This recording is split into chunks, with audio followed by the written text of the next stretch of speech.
Hi, everybody. This is Stefani Rupert. Thank you for tuning in to the Meaning of Everything podcast, where we discuss literally the meaning of everything. Today is episode number 28X, and in it, I will be discussing the ways in which philosophy has died. Now, that might sound really heavy, and that's because it is, but it's a very interesting perspective, perhaps a little bit of a clickbaity title, but not without some sort of real ground to it. And I am looking forward to discussing it with you because I think it's really important for today's world and the state of intellectual discourse today. So quickly, before jumping into it, today's book giveaway winner actually asked to remain anonymous, so I will not be sharing their name with you. This person was interested in How Fear Works, which is the book that came out last week, so they have a copy on the way to them. As I mentioned briefly last week, I have expanded and am continually expanding the list of books that I am giving away, specifically because I am building this list of books that I recommend people read. So do check out this really cool list of books. It's at stefanirupert.com/book giveaway. Okay, that's it. This is the meaning of everything. You can find it pretty much anywhere. You can find me at Stefani Rupert on Facebook, Twitter, Instagram. Not hard to find. Google. That's it. I want to talk about philosophy, the death of philosophy. So what do I mean by how philosophy has died? Well, philosophy as a discipline is in some ways alive and well, in some ways. But there are other ways in which it really isn't. And it's certainly not something that is having any sort of impact, and especially a positive impact on our culture today. It's not really playing a role in many people's lives, hardly at all, this discipline of philosophy. And the results are an intellectual world on social media and wherever you can find it today, TED Talks. It leads to this world being really bereft of high quality philosophy and often high quality ideas, which is really, really a shame. So I want to take a step back in the history of philosophy to talk about a little bit what philosophy has been and why it is, as I have described, somewhat dead today. So philosophy is, people debate when and how philosophy got started. Of course, we look to the ancient Greeks often, and this is really important. We could, in some sense, date the beginning of philosophy to the beginning of writing as a practice and writing down ideas. And that really started to take off with the ancient Greeks. We do have some remnants of things that they wrote and recollections they have of things that other people wrote, right? So philosophy has historically been a search for truth and has often been called self-help, which is very true. It is its own form of self-help, a particularly intellectually rigorous form of trying to make sense of things, right? But philosophy has been a search for answers. And it once comprised pretty much all of our search for answers. Anything that people thought about could be categorized as philosophy, whether that was thinking about the internal states of human experience, or what's out there in the cosmos, or the nature of matter, or how you classify animals, which is something that Aristotle did at great length. All of this fell under the umbrella of learning. And it was gradually throughout time, especially in the last few hundred years, when the sciences developed and all of the different branches sort of began to develop. And people will often talk about a death of philosophy, and this isn't particularly the way I was thinking of it, but people will say, well, science is just taking progressively things that were once belonging to philosophy into its own realm, right? We develop ways to empirically study things, and then we no longer need, quote unquote, philosophy, this sort of amorphous guesswork that people might think of as these days. We no longer need that guesswork. we now have sciences, and we can sort of see that process has happened in a number of ways. It really has. For example, nowadays, the mind was once very, very mysterious. And while we still have a lot of philosophers working in the philosophy of mind, it is becoming increasingly influenced by neuroscience and all that sort of stuff. And so there is a sense in which, yes, the sciences are taking content matter and that once solely belonged to philosophy and providing empirical data. Now, does that mean philosophy is no longer relevant?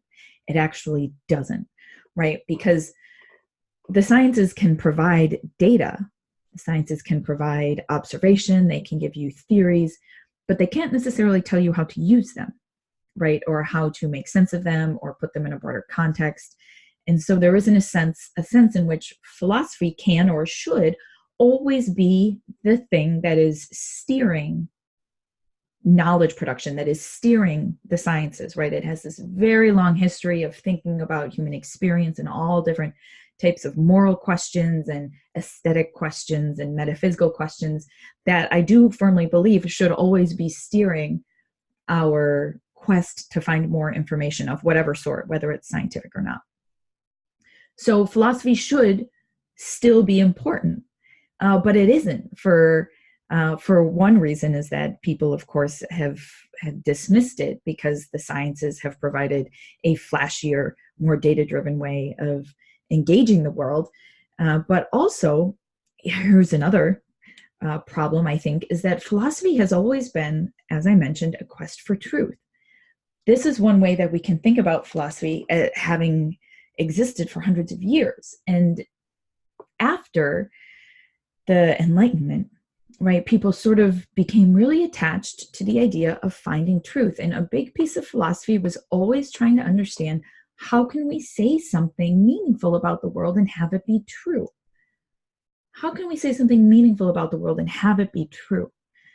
Now, we were once able to do this because we believed that God authorized it.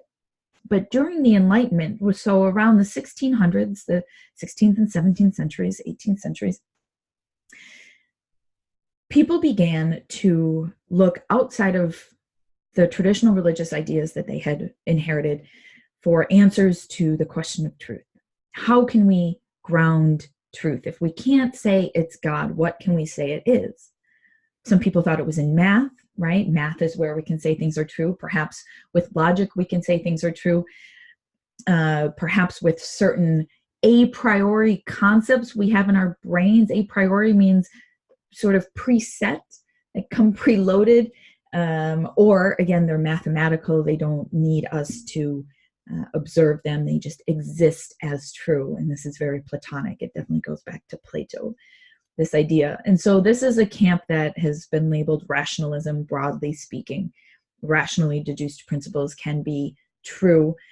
There was another camp that emerged at this time that is deemed the empiricist position that says things that we observe are from our senses. Maybe we can use our senses, our observation, to say things are true. Now, these are obviously complementary perspectives, but very different ones philosophically, right? These derived principles, the mathematical pure forms, again, in this Platonic way, and then on the other hand, observation from the senses.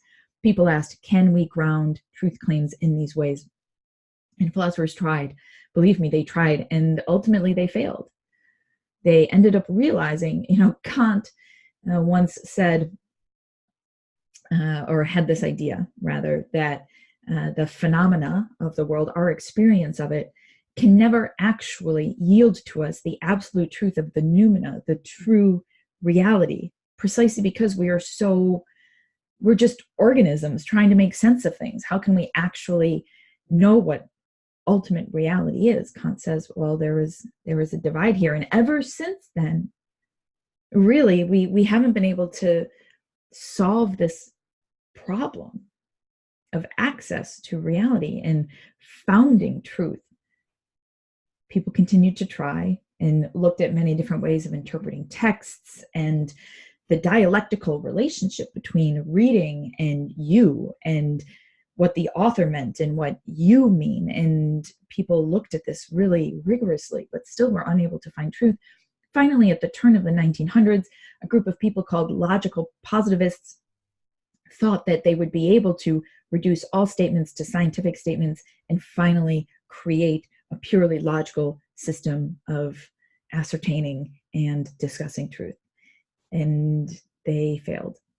They ended up failing actually when, in part because we discovered that you could say things like, this statement is false, right? And you also cannot really legitimize an idea without stepping outside of the idea. You need to get out of that system to discuss it.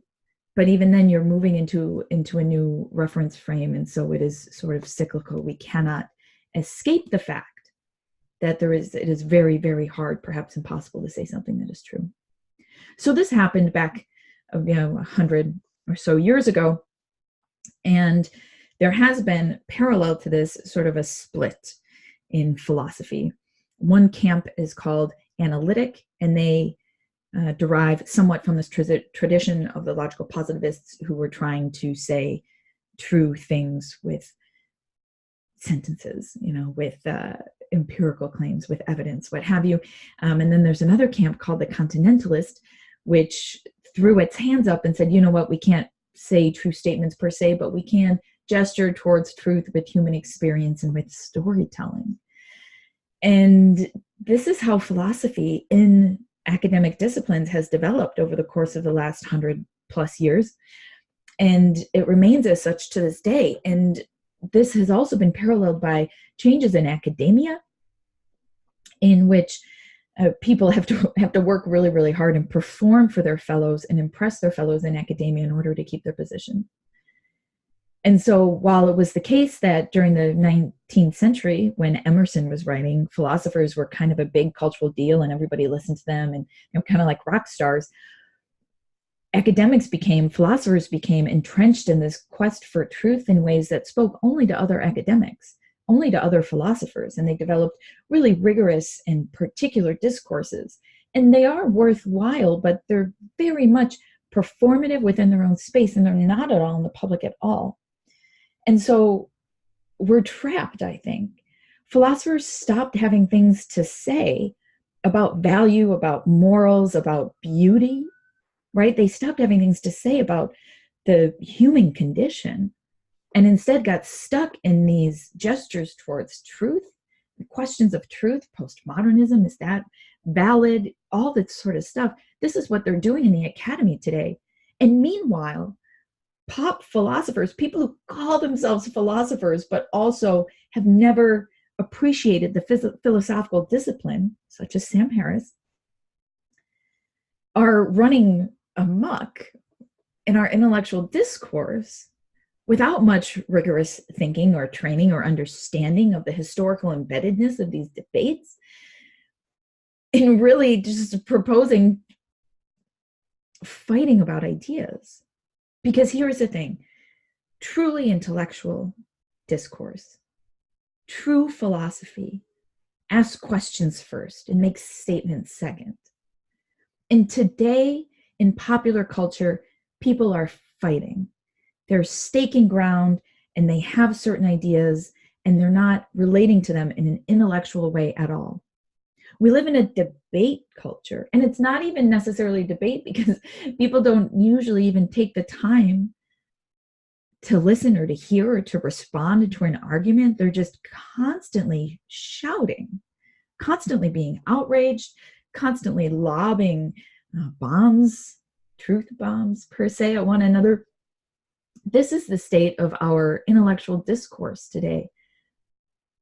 And philosophy is pretty much, real philosophy is nowhere to be found. And that's heartbreaking and dangerous. We need people who are trained in these disciplines, who understand the art of rigorous thinking and historical embeddedness, and how these questions of ethics and metaphysics and aesthetics have been framed throughout history. We need people like this, perhaps like myself, to be in our intellectual discourses if we want them to actually seek truth, seek something that's useful, seek something that can help us, that can gesture towards the meaning of life, right? That can be relevant to our lives, that can talk about suffering and loss and justice and meaning and death and purpose and all of these different things. We need really good thinking on these topics, and we literally don't have it. And it is that sense in which philosophy is dead. But I want to bring it back to life, or at least I'm trying. So those are some thoughts on the state of philosophy today, and especially on our current popular discourse about these kinds of philosophical ideas. And as for what can be done about it, well, I will save that for another podcast. Thank you so much for tuning in. This has been episode number 28X. I am so happy to have you and to be discussing these ideas with you. Do, as ever, please drop me a line if you have any ideas. I would be more than happy to hear from you. Thank you so much. I am Stefani Rupert. This is the Meaning of Everything podcast.